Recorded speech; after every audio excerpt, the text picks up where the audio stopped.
시네마 소리, 초연, 빗속의 사랑 이야기. 제작 우진 필름 원작 정진우 감독 1975년 1부 호화로운 감옥과 하나의 꿈 1. 외교관 집의 19살 소녀. 여기는 동성그룹 장재원 회장님의 호화로운 저택입니다. 작년에 주인 어른이 돌아가신 후 이 집은 맏아드님, 유명한 외교관 장동훈 대사님께 물려졌죠. 사람들은 이 집안이 좋고 가문이 좋다고 부러워하지만 정작 저는 이 집에서 좋은 것을 하나도 찾을 수가 없었습니다. 저는 19살, 할 일 없이 낮잠이나 잡지책을 뒤적이는 계집애입니다. 제가 이 집을 따님이냐고요? 아니요, 저는 여고를 중퇴하고 이 집에 왔습니다. 파리에나 따라갈까 하는 작은 꿈을 꿨었는데 현실은 지루한 뿐입니다. 이댁 마님, 대사님의 부인은 언제나 표정이 없고 늘 똑같은 동작으로 손을 놀릴 뿐. 마님 역시 지루하시겠지만 대사님을 따라 파리에 가지 못한 건 따님 때문입니다. 따님은 외우기도 어려울 만큼 복잡한 병을 앓고 계십니다. 이 따님 때문에 마님도 저도 더 따분하게 지내는 건지도 모릅니다. 하지만 가끔 이 저택에도 생기가 돌 때가 있습니다. 안녕하십니까? 파리에 계신 대사님께서 붙인 소포입니다. 소포가 도착했습니다. 마님은 소포를 받아들며 살짝 미소를 지으셨습니다. 바로 가시게요? 일부러 오셨는데요? 점심시간을 틈내 왔기 때문에 그럼 안녕히 계십시오. 소포 안에는 무엇이 들어있을까요? 책? 옷? 아니면 화장품? 상자를 열자 화사한 색깔이 눈에 들어왔습니다. 어머, 내가 좋아하는 베이지 색깔이네. 어머, 멋져라. 분홍색 레인코트였습니다. 파파는 내가 완전히 나은 줄 아시나 봐. 이런 건 누구에게나 줘버려요. 진짜 따님은 병 때문에 외출도 못하고 이 멋진 레인코트를 거절했습니다. 누구에게 줄까 고민하는 따님의 목소리를 들으며 저는 생각했습니다. 혹시 저에게 기회가 올까요? 그때 라디오에서 기쁜 소식이 들려왔습니다. 오늘 남지라에서 발생한 태풍 니나의 북상으로 내일부터는 오랜 가뭄을 밀어내고 본격적인 7월의 장마권에 들어가겠습니다. 이 소식을 한상대 기자였습니다. 비가 온다. 왜 기쁘냐고요? 왜 좋으냐고요? 저는 그 비를 기다렸습니다. 비가 오면 이 지루한 저택에 작은 변화라도 생길 것만 같았습니다. 2부, 레인코트가 만든 공주님. 2. 레인코트가 만든 공주님. 다음 날, 비가 오는 날이었습니다. 저는 용기를 내어 분홍색 레인코트를 걸쳤습니다. 따님은 이 레인코트를 아무에게나 줘버리라고 했으니까요. 빗속에서 차 한 대가 멈춰섰습니다. 멋진 차였습니다. 아가씨, 저를 부르셨나요? 보시다시피 차가 고장이 나서 그러는데 혹시 머리핀 같은 거 같지 않았습니까? 머리핀으로 차를 고친다니? 말도 안 되는 소리입니다. 하지만 그 남자는 참 박력이 있었습니다. 여자 꼬실 땐 항상 이런 식인가 봐요. 이런 식이 마음에 들지 않으면 다른 방법을 쓸까? 그는 거침없이 차문을 열어주고 저에게 물었습니다. 어떤 작곡가를 좋아해? 차이콥스키. 나도 그 친구 팬이야. 그의 차는 구형이었지만 그는 자신의 아버지가 우진기업 회장이며 최신형 차도 있다고 말했습니다. 저는 그가 하는 이야기에 귀를 기울였습니다. 지금 어디로 가는 거야? 갈 곳을 말해주지 않으니 내 멋대로 몰고 있는 거야. 숨이 막힐 정도로 박력이 넘치는 남자였습니다. 저는 순간적으로 이 기회를 놓치고 싶지 않았습니다. 다음 로터리에선 방향을 좌로 돌려? 말 듣지 않으면 유괴범으로 신고될는지도 몰라. 내가 폭력배로 보이나? 폭력배는 내 쪽이야. 우리는 서로의 신분을 숨긴 채 위험하면서도 설레는 신사협정을 맺었습니다. 어느 쪽이야, 집이? 강 건너. 강남. 호화주택의 공주님이시겠군. 학교는? 배지가 안 보이네. 저는 대답 대신 미소를 지었습니다. 전화번호는? 미안해요. 집에 들어가면 친구 전화도 받지 못하게끔 되어 있어. 없나 보지. 전화. 알아서 생각해줘. 차가 저택 앞에 섰더니 그는 깜짝 놀랐습니다. 아니 그럼 동성그룹 장재훈 씨의? 아, 장 대사님의 따님? 아, 이거 몰라 배웠습니다. 무례를 용서합시오. 레인코트 덕분에 저는 하루아침에 대사의 딸 미스 장이 되어버렸습니다. 저는 그에게 인연이 있으면 언젠가 만나게 될 거라고 말했습니다. 아니야, 인연이 아니라 꼭 만나줘야 되겠어. 진정이야. 만일 안 만나주면 난 매일 이 집 앞에서 단식 농성을 할 테니까. 우리는 다음 약속을 잡았습니다. 비 오는 날, 516 광장에서. 저는 혼란스러웠습니다. 레인코트 하나가 저를 대사의 딸로 만들고 성은 미스 장으로 변해버렸습니다. 저는 그저 동성그룹 총수의 손녀딸인 대사딸의 하녀일 뿐인데. 하느님, 저는 어떻게 해야 할까요? 하지만 레인코트와 함께 제 앞에 변화가 오는 것만은 분명했습니다. 2, 3부 스피스의 현실과 때밀이의 꿈. 3. 우진기업 아들의 진실. 한편 우진기업 회장의 아들 행세를 했던 그 청년은 사실 동네 서비스 공장 직원인 철수였습니다. 사람들은 그를 스피스라고 불렀죠. 야, 이 미친 죽을 놈의 새끼야. 30분 내로 수선해달라는 차를 몇 시간 동안 시운전하고 다니는 거야? 공장 아저씨, 사장은 철수를 향해 소리쳤습니다. 철수는 고급 외제차를 끌고 나가 마치 자기 차인 양 허세를 부렸던 것입니다. 얘가 맞아서 골병이라도 들면 약간 물어줄 사람은 결국은 아저씨밖에 없다니까요. 철수는 맞으면서도 꾀를 부릴 줄 아는 청년이었습니다. 아저씨는 쉴 새 없이 잔소리를 늘어놓았습니다. 야, 그래가지고 무슨 일을 배우니? 난 말이야, 너만 할 때 일 그렇게 안 배웠어, 임마. 그래봤자 나같이 날쌘 놈의 주인밖에 더 되셨수? 철수는 짓궂게 대꾸했습니다. 그때 동료인 땅개가 다가왔습니다. 아저씨, 아까 있잖아요. 아까 파라다이스 마담한테서 전화가 왔었습니다. 철수는 아저씨에게 급히 가부를, 월급을 미리 받는 것을 해달라고 졸랐습니다. 돈이 필요했기 때문입니다. 돈을 손에 쥔 철수는 즐거웠습니다. 아, 인생은 즐거워라. 오블라디 오블라다. 철수는 친구에게 자랑했습니다. 임마, 이래 보여도 난 재벌의 2세라고 사기를 친 놈이야. 그리고 마침내 레인코트 아가씨와의 만남에 대해 털어놓았습니다. 레인코트가 요술 방망이였단 말이에요. 나를 차이콥스키 좋아하는 대사님의 딸로 둔갑시켰지 뭐예요. 뭐? 너가 대사의 딸? 그 애가 널 난 줄 알고 반하기라도 했단 말이지? 그런가 봐요. 아가씨가 박력의 매력까지 풍기는 진짜 24금짜리였어요. 우진기업 회장 아들이라나요. 철수는 그 아가씨가 자신에게 반했다고 믿었습니다. 4. 고지색한 꿈. 땅개는 그런 철수에게 현실적인 제안을 했습니다. 네가 주인한테 얘기해서 나 내일부터 하루에 3시간씩 학관에 좀 나가게 해다오. 학관이 뭔데? 공부해서 검정고시라도 합격해서 대학이라도 가야 되겠다. 철수는 땅개의 고지색한 생각을 비웃었습니다. 공부는 죽어 저승에 가서 좋은 집 아들로 다시 태어난 다음에 하든지 말든지 우선 이 차나 열심히 닦아 임마. 철수는 현실에서 벗어나고자 했지만 그 벗어나는 길은 진실이 아닌 거짓과 허세뿐이었습니다. 5. 외로운 마담과 절박한 때밀이. 며칠 후 철수는 파라다이스 마담에게 불려갔습니다. 그녀는 외롭다며 철수와 함께 시간을 보내고 싶어 했습니다. 그녀의 생일이었지만 원래 함께 만찬을 지내려던 사람은 앙칼진 큰 여편네한테 뺏겼다고 투덜거렸습니다. 요상하게 스피스 얼굴이 떠오르는군. 제가 꽁 대신 닭이 된 거군요. 마담은 철수에게 술을 권하며 친밀함을 표했습니다. 마담은 어깨가 떡 벌어진 철수의 모습이 더스틴 호프만 같다며 매력을 느꼈습니다.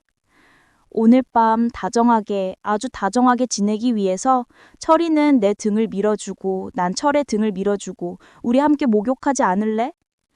마담이 옷을 벗겨주려고 할 때 철수는 급히 기상대에 전화를 걸었습니다. 비가 언제 오는지 묻기 위해서였습니다. 내일 비가 온다고요? 야호! 비가 온다! 비! 철수는 약속 날짜인 비 오는 날을 지키기 위해 필사적이었습니다. 하지만 문제는 돈이었습니다. 마담에게서 도망쳐 나온 철수는 당장 데이트 비용을 마련해야 했습니다. 오늘 밤 당장 돈을 좀 벌 수 있는 방법이 없겠니? 차를 닦듯이 사람을 닦아라. 목욕탕에 때밀이, 팁도 많이 준다고 하더라. 철수는 자존심이 상했지만 결국 눈 딱 감고 그 일을 하기로 했습니다. 돈이 없었기 때문입니다. 때밀이 일을 하던 철수는 마담과 유연히 마주쳤습니다. 마담은 철수에게 옷을 맡겼고 철수는 마담의 등을 밀게 되었습니다. 이 가짜 놈!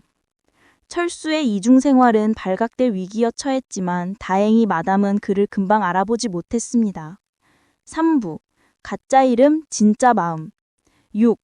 빗속의 약속과 가짜 데이트 다음 날 정말 비가 왔습니다.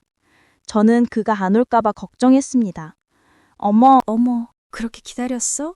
기다리니까 더 안 오지 않아? 그래도 비 오는 날 오후 2시를 용케 안 잊어버리고 기억했군. 철수는 부끄러운 듯 웃었습니다.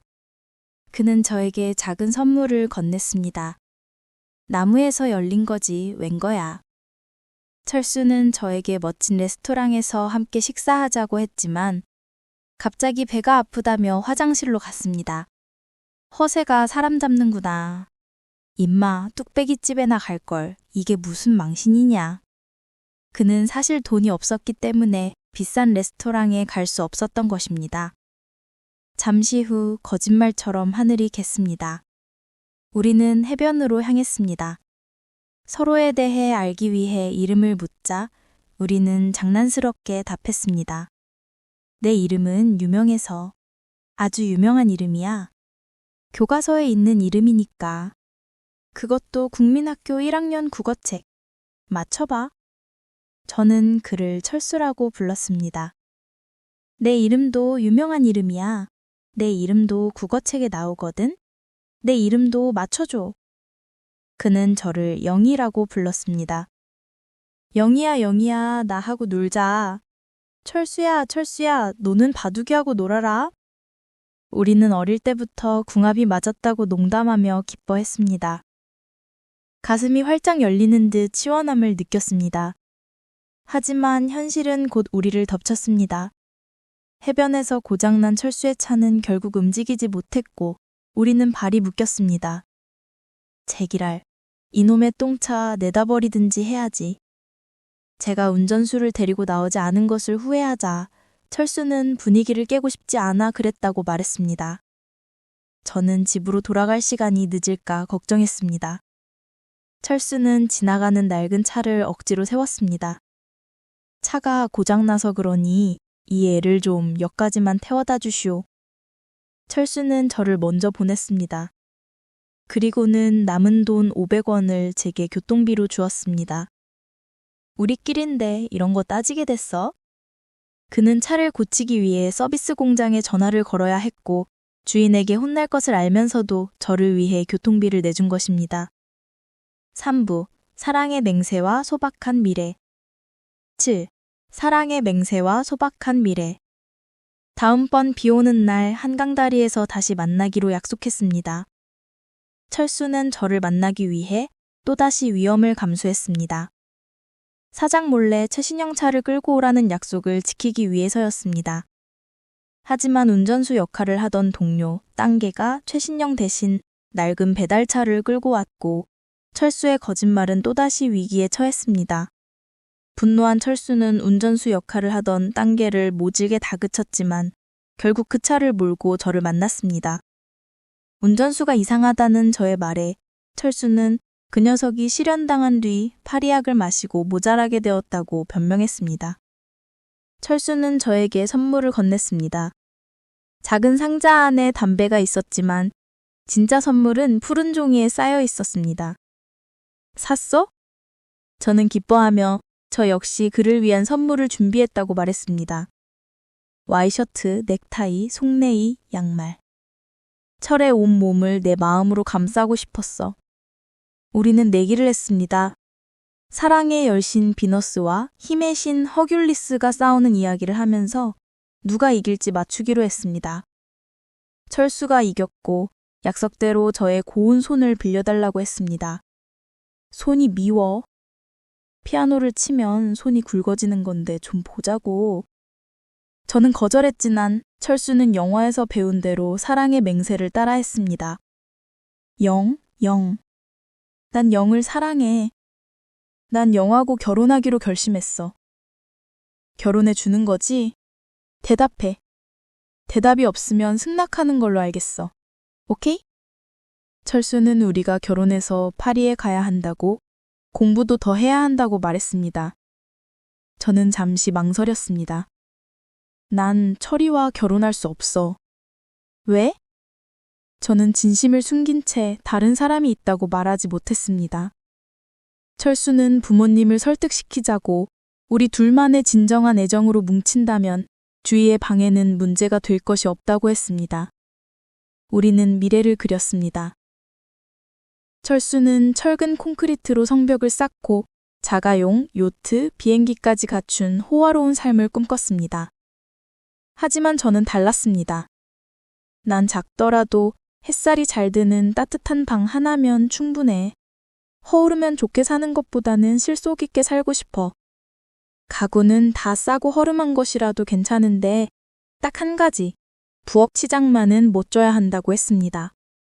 멋진 요리를 만들어야 하니까. 부엌에다 예쁜 그릇을 초록초록 차려놓으면 얼마나 예쁠까? 우리는 절벽 위의 별장을 보며 신혼여행을 꿈꿨습니다. 그리고 그 이후의 삶도요. 철수는 낚시를 하고 저는 아이 기저귀를 빨아야 한다고 놀리자 저는 철수가 잡은 고기로 맛있는 생선 요리를 만들어주겠다고 약속했습니다. 그럼 그 요리를 차릴 홈세트를 하나 사줘. 당장 만들어줄 수 있어. 사자고. 다음번 만날 땐 내가 준비할 테니까. 저는 너무나 행복했습니다. 철수 씨는 최고였습니다. 4부 깨진 그릇과 진실한 고백. 8. 허세의 끝. 저택으로 돌아온 저는 진짜 따님에게 데이트 이야기를 꾸며서 들려줬습니다. 호수요. 물이 너무너무 파래서 손을 담그면 파래질 것 같다니까요.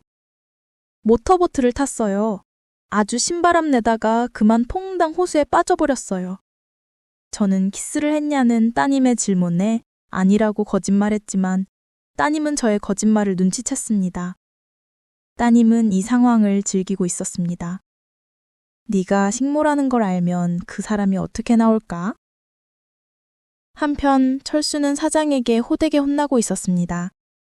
차를 끌고 나가 고장낸 일 때문에 손해배상 청구가 들어왔기 때문입니다. 그는 빚을 갚고 나니 가진 돈이 거의 없었습니다. 내가 재벌집 사위가 되는 날엔 알지? 몇십 배로 갚아준다 임마. 하지만 돈이 턱없이 부족했습니다. 철수는 다시 차를 끌어내려 했고 사장은 철수의 모가지를 자르겠다고 위협했습니다. 무슨 말씀을?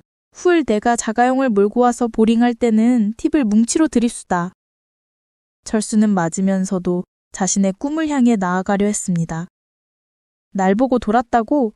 난 미치지도 돌지도 않았다고. 기어코 내 꿈을 찾고야 말 테야. 9. 망가진 약속. 다음 날 우리는 다시 만났습니다.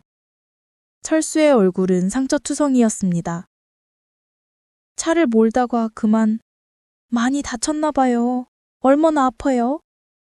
철수는 괜찮다고 거짓말했지만 저는 그가 약속을 지키지 못해 미안해한다는 것을 알았습니다. 난 그런 줄도 모르고 얼마나 원망을 하단고. 팔이 아프겠어. 안 내려간다. 네가 앞에 있는 한 팔이 끊어져도 내려가지 않을 테야. 철수는 저에게 희망의 상징이었던 선물을 보여줬습니다. 홈세트를 사놨다. 저는 기뻐하며 소리 질렀습니다. 어머, 고마워라. 하지만 포장을 여자 그릇들은 깨져 있었습니다.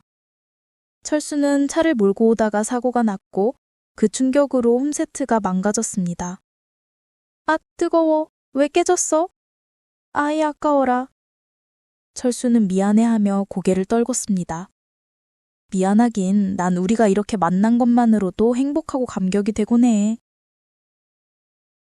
저는 깨진 홈세트보다 그와의 만남이 더 소중했습니다. 우리는 30년 묵은 포도주를 마시며 서로의 행복과 건강을 빌었습니다. 저는 철이의 표정이 어두운 것을 눈치챘습니다. 왜 그래? 무슨 근심 있어? 얼굴에 써 있는데 억지로 좋은 척하는 연기.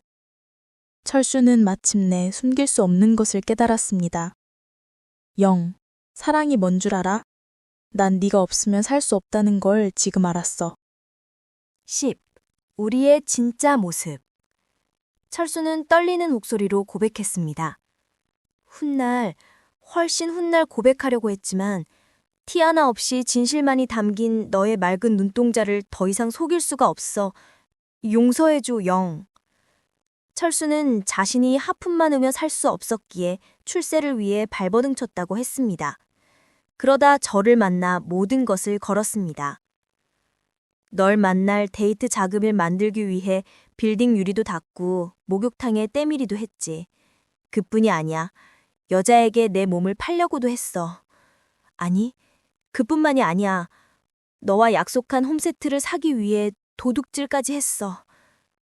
그는 자신이 저의 애인이 되기에는 너무 모자란 인간이라고 자책했습니다.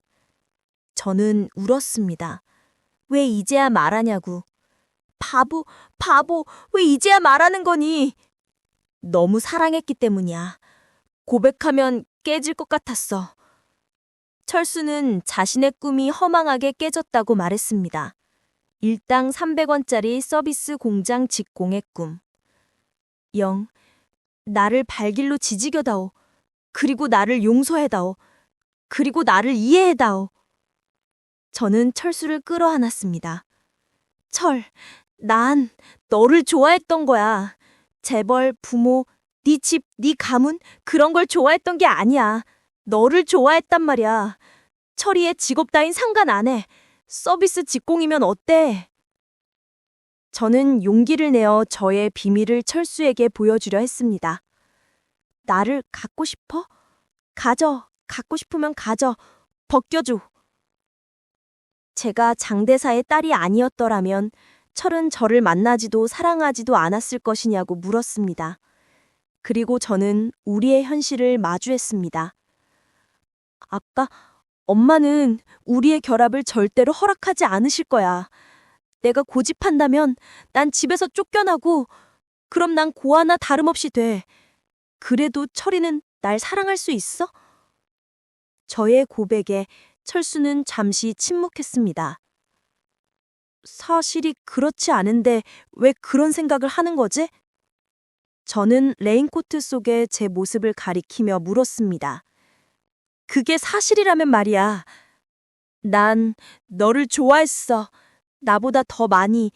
앞으로도 그 마음은 변함이 없을 거야. 철수는 흔들림 없이 말했지만 결국 이 현실을 넘을 수 없다는 것을 알았습니다. 하지만 우린 결혼할 수가 없어. 그 이유는 너 자신이 더 잘 알 거야. 행복을 빌겠어. 저는 철수와의 이별을 선택했습니다. 그를 사랑했기에 현실의 무게로부터 그를 보호하기 위해서였습니다. 마지막 순간 저는 그들의 첫 만남을 그대로 흉내냈습니다. 영, 머리핀 같은 거 빌릴 수 있습니까? 철수는 놀란 표정으로 저를 바라봤습니다. 또 그 자원가차가 고장인가요? 비는 다시 내리기 시작했습니다. 레인코트 속에서 시작된 우리의 거짓된 만남은 비 속에서 진실한 눈물과 함께 막을 내렸습니다. 5부 결말. 철수와 영희, 두 가짜 공주와 가짜 왕자의 사랑은 짧은 봄의 불꽃처럼 타올랐습니다. 그들은 서로의 진실한 마음을 보았지만 그 마음만으로는 현실의 거대한 벽을 무너뜨릴 수 없었습니다.